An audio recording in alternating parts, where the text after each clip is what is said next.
21শে জুলাই শহীদ দিবস উপলক্ষে যখন তৃণমূল নেতারা ধর্মতলায় দলনেত্রীর বার্তা শুনতে ভিড় করছেন, তখন ধর্মতলায় না গিয়ে বানজেটিয়া এলাকায় নিজের বাড়িতে জুয়ার আসর বসিয়েছিলেন মনীন্দ্রনগর অঞ্চল তৃণমূলের সভাপতি বলাই দত্ত।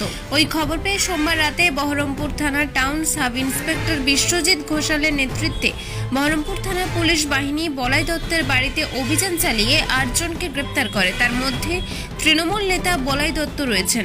পুলিশ গ্রেপ্তার করার পাশাপাশি নগদ 2 লক্ষ টাকা বাজেয়াপ্ত করেছে। দলীয় সূত্রে খবর, ধৃত বলাই দত্ত বহরমপুর পঞ্চায়েত সমিতির সভাপতি তৃণমূলের আইজুদ্দিন ঘনি মণ্ডল ঘনিষ্ঠ। তিনি বলাই দত্তকে অঞ্চল তৃণমূলের সভাপতি পদে নিয়োগ করেন। এলাকার মানুষ সকলেই জানেন যে বলাই দত্ত এলাকায় নিয়মিত জুয়ার আসর বসায়, কিন্তু শাসক দলের নেতা বলে এলাকার বাসিন্দারা ভয়ে কোথাও অভিযোগ করতে পারেন না। এখন পুলিশ পদক্ষেপ করায় খুশি তারা। পুলিশ সূত্রে জানা গিয়েছে, ধৃতদের মঙ্গলবার বহরমপুর আদালতে হাজির করানো হবে।